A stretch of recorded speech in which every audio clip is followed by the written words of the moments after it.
Ciao a tutti ragazzi, bentornati sul canale, bentornati allo Scrigno del Calcio. Vi raccontiamo tutti i giorni una storia di calcio. Oggi invece più che raccontarvi una storia vi voglio voglio fare intervenire anche voi e raccontarvi che cosa capitava a me, e vi voglio chiedere, come avrete letto dal titolo, che cosa facevate durante le soste della Serie A quando giocava la Serie B 25 o 30 anni fa. Se seguivate la Serie B, che cosa facevate? Se approfittavate invece per una domenica libera per fare qualcos'altro.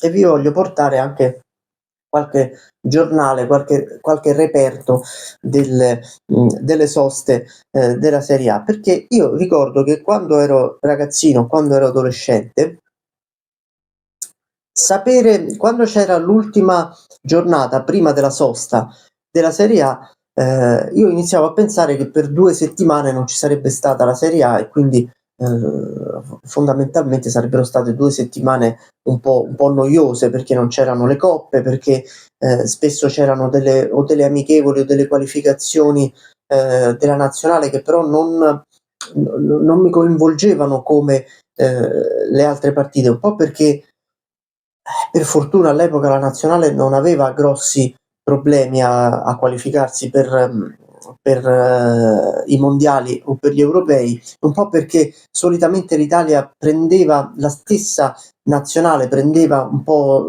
sotto gamba gli incontri. Io non ho mai assistito, quasi mai assistito a gare spettacolari della nazionale durante le qualificazioni. Erano delle partite anche abbastanza noiose, erano delle partite anche abbastanza tirate, in cui l'Italia non segnava tantissimo. Era difficile vedere delle belle partite dell'Italia anche con squadre un po' più piccole. Io mi ricordo delle poche partite che ho visto davvero sentendole tanto, come ad esempio Italia-Portogallo per la qualificazione a USA 94, in cui effettivamente l'Italia, se avesse perso, avrebbe rischiato di non qualificarsi, e vinse 1-0 a San Siro con gol di Dino Baggio. Me ne ricordo poche, mi ricordo anche l'andata vinta 3-1 in Portogallo con mi sembra doppietta di Roberto Baggio e gol di Fernando Couto di mano. Però per il resto io non ricordo una passione enorme per le qualificazioni ai mondiali o agli europei. Però mi ricordo che poi, quando la domenica c'era la sosta della Serie A e giocava la Serie B, io ascoltavo le partite della Serie B, e mi ricordo che era un po' diversa la domenica, perché non c'erano in televisione tanti programmi. Io la Serie A ad esempio lo ascoltavo alla radio e tenevo acceso in televisione o quelli che è il calcio, o anche dei canali privati delle TV romane, in cui mostravano la classifica in tempo reale, quindi mi serviva magari per aggiornarmi sulla classifica, anche perché non c'era ovviamente internet, per cui soprattutto nelle ultime giornate vedere come cambiava in tempo reale la classifica era importante. C'erano le partite ovviamente alla radio della Serie B, c'erano tutte le partite alla domenica pomeriggio, e poi c'era 90° minuto, e per una volta era anche curioso, almeno per me, che gli inviati di 90° minuto, anche quelli che c'erano di solito per la Serie A, venivano spediti nei campi, sui campi della Serie B. Io vi ho portato qui qualche vediamo chi se lo ricorda. Ad esempio domenica 11 ottobre del 1992 c'era la sosta della Serie A e c'era la Serie B. Vediamo un po' che partite c'erano quel giorno. Ecco, Bari Ternana, Bologna Fiderissandria, Cosenza Cesena, Lecce Padova, Modena Reggiana, Monza Cremonese, che è la partita in cui qui c'è la copertina con De Zotti, 1-3, con sicuramente avrà segnato De Zotti, sì, il primo gol De Zotti, Gualco e Tentoni, classici della Cremonese, e Robbiati per il Monza, Piacenza Lucchese, Pisa Spal, Venezia Taranto e Verona Ascoli. La Cremonese in testa alla classifica, ecco, anche perché aveva la copertina, e Tentoni capocannoniere con 6 gol. Adesso vi faccio vedere anche qualche, ecco qua, Monza Cremonese, che dicevamo, 1-3 e poi anche altre, ecco Gualco, Verona Ascoli, rigore di Pritz, era un bel rigorista lo svedese Pritz, eccolo qui, Verona Ascoli, partita davvero dal sapore di Serie A, Cosenza Cesena, Piacenza Lucchese 0-0 e qui abbiamo le pugliesi, Bari Ternana 3-1, vedete Tovalieri e Iarni se non mi sbaglio, sì, e Lecce Padova 1-0, eccolo qui. Questo per il 92-93, credo ci siano anche un paio di partite della Serie C, eccole qua, addirittura della C2, Novara Fiorenzuola 3-1, certo che c'era veramente tutto sul Benisportivo senza internet all'epoca, e anche qualcosa, eccolo qui, anche il derby Emiliano Modena Reggiana della Serie B. E questo è il 92-93. Poi vi ho portato un'altra sosta, sempre di ottobre, del 95-96 stavolta. Adesso troviamo pure le partite di Serie B. Eccole qua.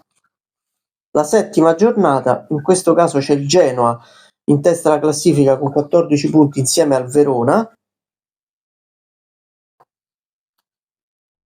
C'è il derby Avellino-Salernitana vinto dall'Avellino 1-0. Qui c'era un anticipo del sabato sera che è Fidelis-Andria Foggia 2-1 e poi tutte le varie partite alla domenica pomeriggio. Ecco qui, vi faccio vedere la pagina con i risultati, con i tabellini delle partite, che spero con la luce riusciate a leggere. Qualche risultato ve lo leggo io: Genoa Lucchese 2-1, Cesena Chievo 4-2, soliti gol di Hubner e di Bizzarri per il Cesena, Verona Reggina 1-1, quindi c'è l'aggancio del Genoa al Verona in testa alla classifica. Questa qui è la classifica, eccola qua. E qui poi addirittura c'è il presuntuoso, nominato così, Giuliano Sonzogni, che era un allenatore un po' particolare. Ve la racconto una volta la storia di Giuliano Sonzogni, detto il professore in panchina. Era davvero un professore. Sonzogni aveva delle idee di calcio molto, molto particolari. E qui infine vi ho portato la sosta della Serie A della stagione 2000-2001. Guardate, in copertina c'è Ambrosi, attaccante del Crotone.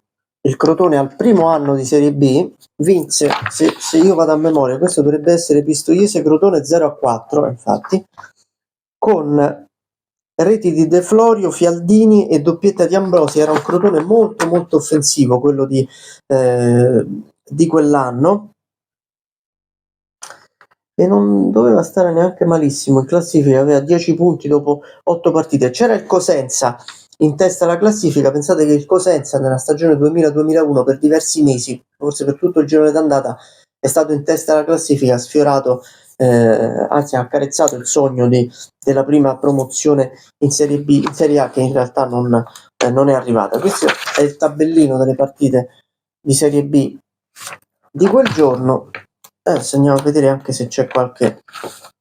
c'è proprio una pagina con... Ecco, infatti il Cosenza di Mutti, adesso ve lo faccio vedere, che batte 3-1 il Siena.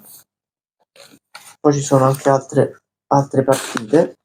Allora, qua nell'altra pagina c'è il Cosenza, vedete Mutti che va sotto la curva a prendersi giustamente gli applausi per il suo Cosenza. Pistoiese Crotone 0-4, Chievo Ancona 1-0, Venezia Treviso 3-0, gol di Maniero. Venezia probabilmente la squadra più forte di quel campionato. Insomma, anche in quel caso era una giornata di Serie B da seguire. Ditemi se voi seguivate la Serie B. Oggi le soste sono soste totali, perché anche la Serie B riposa. Una volta la sosta della Serie A consentiva alla Serie B di prendersi la ribalta un po' della giornata, la ribalta della domenica. Non giocava la Serie A, c'era la Serie B alla radio, c'era il 90° minuto, non c'erano i programmi fra la fine delle partite e il 90° minuto, non c'erano i programmi né di Telemonte Carlo né di Mediaset, quindi non c'era pressing, c'era però domenica sprint anche se in forma ridotta, e c'era la domenica sportiva che era un po' come la domenica sportiva estate, durava un pochino meno, c'erano i servizi sulle partite della Serie B e c'era l'approfondimento ovviamente sulla nazionale.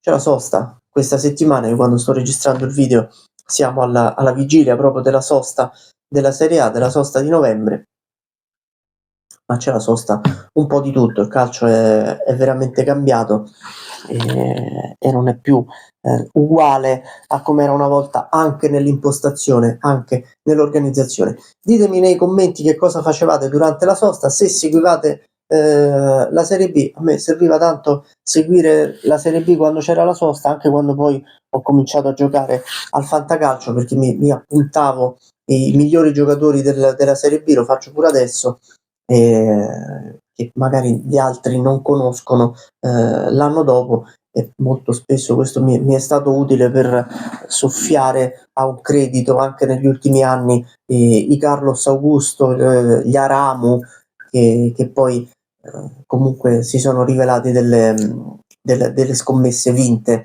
anche in quel caso. Ditemi tutto nei commenti, iscrivetevi al canale, lasciate like, seguiteci sui social, il Popolo del Calcio anni 90 su Facebook e su Instagram, il Popolo del Calcio e il blog, e noi ci vediamo alla prossima. Ciao a tutti.